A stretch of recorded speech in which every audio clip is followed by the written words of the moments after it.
Well, in the summer of 2016 at the Republican National Convention, we heard something that many Republican women in the party were frankly surprised to hear. An assertive statement by Ivanka Trump about the need to help working women with families. It came from, as I said, Ivanka Trump. Very surprised reception is what it received. It's something my next guest says the conservative movement has not sufficiently addressed, but also it's ignored the need for economic solutions to the problem.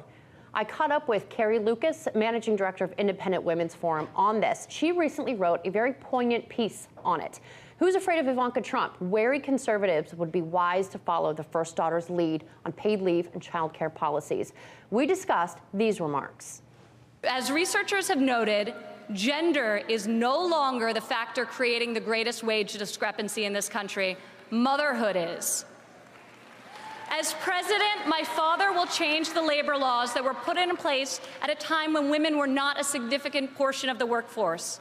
And he will focus on making quality childcare affordable and accessible for all.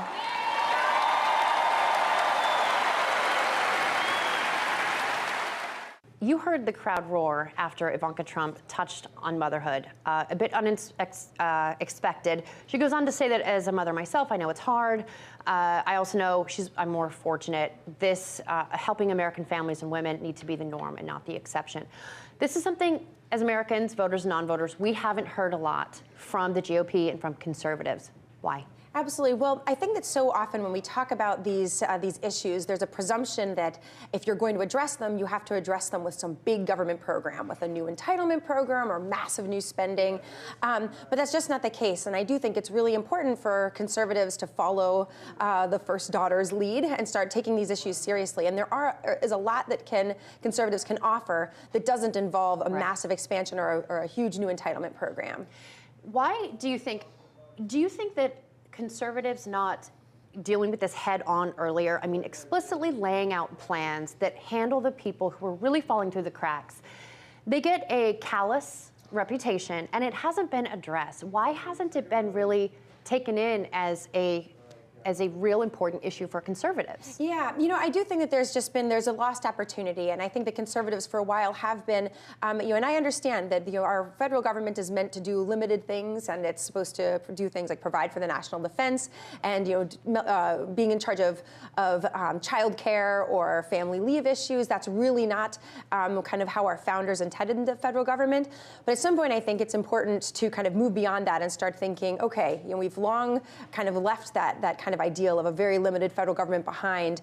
Let's think about how we can make sure that whatever the federal government is doing, it's consistent with the idea of a healthy economy and encouraging kind of self-reliance and not making just like sweeping new rules that end up backfiring on people, but then absolutely helping the cases that we all want to be able to, in a land of plenty, we don't want to have people who are really suffering. So with that ideology, I know that the Democrats and the progressives feel that the government should be taking care not just of our protection, but of, as you say, keeping people from falling through the cracks. Don't you think that the lack of conservatives, particularly women, have really gotten themselves into a hole by deepening a rift? A lot of women's hot-button issues, motherhood and women's issues. Sure. They vote Democrats sometimes based on that. Conservatives and progressives, women, have a huge rift right now. Do you feel like conservatives could have reached out earlier and said, we're not callous toward women, here's our plan? Yeah, absolutely. And I think that, it just seems like they're just dropping the ball. Yeah, there certainly have been efforts before, but I do think that there's really a new moment. We've seen kind of a political shift, a really important political shift, and this real desire of people kind of to talk honestly with them about the benefits and trade-offs of different policies. Right. And conservatives should start that conversation today.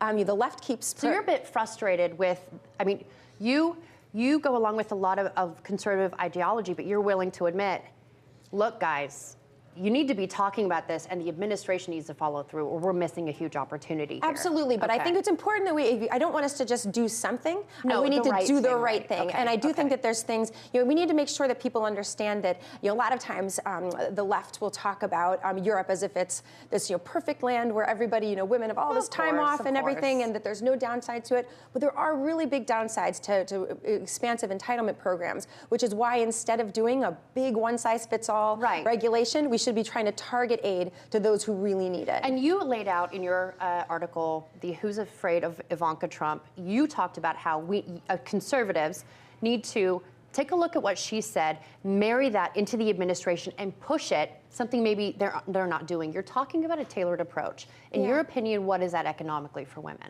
Well, I think that there's several things we can do. We should be looking at on child care, or on this helping with child care costs. There's in the tax code right now, there's actually quite little support given for parents. Absolutely right. You think we have kind of tremendously big deductions for things like mortgages, but if you're making an investment in your kids and the next generation, that's not nearly as valued. And it's important when you talk about that issue that it doesn't have to be tied just to people who pay for daycare, which is often, I think, the left's approach is saying, well, let's fund these daycare centers and make those free. I don't want to do that. I think that conservatives shouldn't be in the business of trying to encourage people to use a child care center. No, we should be focused on giving support to parents with larger tax credits, consolidating government spending that hasn't been working on kids, and give it back to people, in particular people on the lower end of the income scale who really are struggling to make ends meet. And I think, you hit on a good point. I think, the left side of the aisle and the right agree there needs to be choices, and a lot of the social programs aren't working, so let's restructure. Yeah. One of the things that women deal with a lot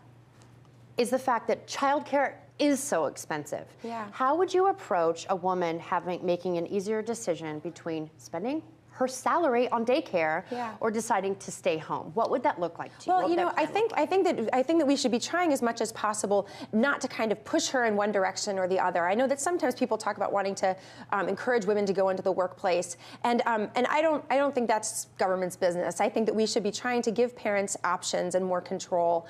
I think that we should be trying to get more. Give them tax relief, so that people can have more options. But also, you look at regulations right now of daycare centers are really burdensome. You're right. And so, to be honest, a lot of the licensing, if a woman wants to start a daycare center in her home, she is crippled by the restrictions on starting that. I think a lot of people agree with that. So it's needlessly expensive, but it's never going to be cheap, and for good reasons. Taking care of kids and little babies is a lot of work, and it's so that's a serious job. But these trade-offs are always going to exist. But we have to just, I think, try to be focused on helping parents, not daycare centers, not kind of picking winners and losers. But I think that there are ways to support the family and to make, but still without growing government. Okay, so if you were sitting across the table from a progressive right now and said, look, I side with you, as women, we need to come together, what would be your quick pitch to that woman to say, all right, maybe we can work something out? What would you say to her? I think one of the things that I would want to kind of emphasize is that when we're looking at helping people, we have to realize how diverse people are, that women are not, we don't all want one thing. Not everybody has kids. Not everybody wants tremendous paid leave benefits. Some women would rather have money in their pockets. And we need to recognize the trade-offs. And that's why I would urge them to say, in Europe, where they have these tremendously long paid leave programs, women are much less likely to be in managerial positions. They're much less likely to be hired for leadership jobs. And part of that is... That can discriminate. Yeah, I understand. Because of the expectation, I know if I was the boss, I would say, oh, she's going to leave for 9 months. I don't know that I can make her in charge. That's she's tough 30. stuff. She'll be having to pop out a baby soon. Exactly. We all know that is a factor. That happens. That's why I would say, let's agree to try to leave as much as possible in the hands of individuals and create real choices and flexibility.